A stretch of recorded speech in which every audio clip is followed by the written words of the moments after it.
Well, spring training 2018 is underway for the Cubs, and this season will be crucial for the Northsiders as their championship window is wide open. Plans of Theo Epstein and Jed Hoyer have paid off to the tune of 3 consecutive runs to the NLCS and 1 curse broken. Tom Ricketts has been shaking hands and writing checks in order to secure elite talent and leadership. Epstein's objective is to set the club up with a long-term run of title contention. The goal is not just contention, though, but rings.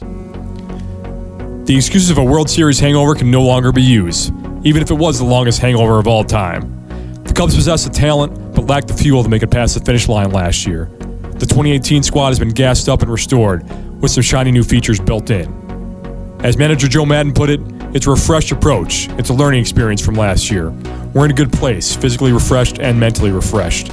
Cubs fans should feel refreshed early on too, as Maddon and the boys are more than ready to turn the ignition and hit the accelerator at the corner of Clark and Addison. One of those added new features is free agent starting pitcher Yu Darvish, acquired in early February on a 6-year, $120 million contract. Alongside the acquisition of reliever Brandon Morrow, the move pulled 2 key pieces away from the Los Angeles Dodgers pitching staff, the team the Cubs simply couldn't hit in last year's championship series.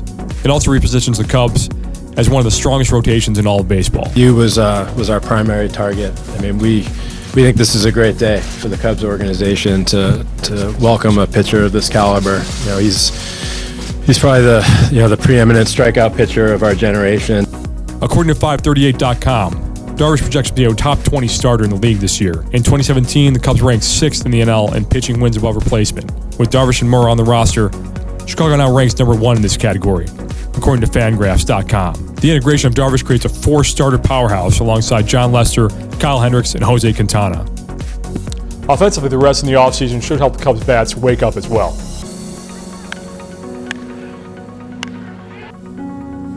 Despite the hype, Chicago's regular season production and offense was solid last season, if not consistent. The Cubs ranked 2nd in the National League in runs scored per game, 2nd in on-base percentage, and 3rd in team OPS.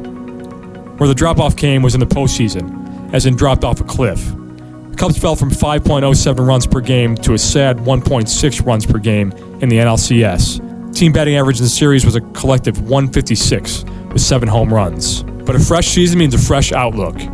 Anyone who's seen Kyle Schwarber this spring knows he's got a new look, slimming way down to hopefully improve his defense and speed at the plate. Plagued by injuries in 2017, Cubs fans will count on Addison Russell to return to 2016 form. And Javi Baez, as always, will have to keep improving his discipline in the box.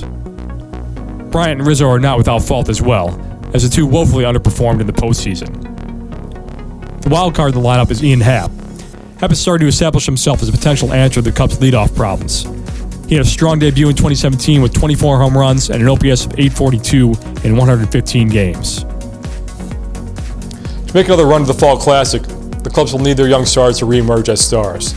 But as always, there will be hurdles on the way to put another trophy in the display case. The first clear obstacle for the Cubs will be those pesky Los Angeles Dodgers. The Cubs have battled LA in back-to-back championship series, with the Dodgers pushing the eventual champs to 6th in 2016 and closing out Chicago with no problem in 5 games last year. Though the Cubs were able to pry Darvish and Morrow away from Chavez Ravine, the Dodgers still trot out a strong stable of pitching. Their combination of starters led by Clayton Kershaw will bring with it an ERA of 3.25 and a 3.93 strikeout-to-walk ratio. And a lot of Cubs batters will be wishing closer Kenley Jansen was in royal blue pinstripes this season, so they wouldn't have to face him again. But well before any playoff talk, Chicago will have to worry about their own division. After a surprising 2017, the Milwaukee Brewers and their young GM, David Stearns, are pushing all their chips into the middle. In an offseason where most teams were playing it close to the vest, the Brewers were aggressive in making moves. The crew shipped 4 minor league prospects to Miami in exchange for stud young pitcher Christian Yelich. Yelich brings a long-term, cost-effective deal and a wins above replacement of 4 to Milwaukee. Before the ink was dry on Yelich, the Brewers grabbed Lorenzo Cain, a 300-hitting center fielder and formerly a key part of the Kansas City Royals' winning ways. The Brewers are also in the mix to acquire Alex Cobb or Lance Lynn. The Washington Nationals are under pressure to make something happen in 2018, with Bryce Harper's free agency looming and their window slowly closing. But the Nats' current talent can't be overlooked, with a lineup including Harper, Murphy, Ryan Zimmerman, and Trey Turner, ranked 5th in all of baseball in runs scored last year. Washington pitchers Scherzer, Strasburg, Gio Gonzalez, and Tanner Roark will be bringing again as well. And last but not least, over to the AL for the defending champion and former divisional foe Houston Astros. The Astros followed the Cubs title up with a historic run of their own, claiming the team's first World Series trophy and bring a much-needed escape to Houston fans. The Astro offense was virtually unstoppable last year, leading all baseball in runs scored, total home runs, slugging, and OPS. Any National League pitching staff will have its hands full with Altuve, Correa, and the Stros, should they make it a back-to-back run to the Fall Classic. So with all these challengers, it seems on paper the Cubs are ready for another run for the title. Joe Madden, as always, is confident in his squad, but there's no such thing as a sure thing in the MLB playoffs, and you can't escape elite pitching in October. To hold another Lakefront parade, the Cubs lineup will have to return to elite levels as well.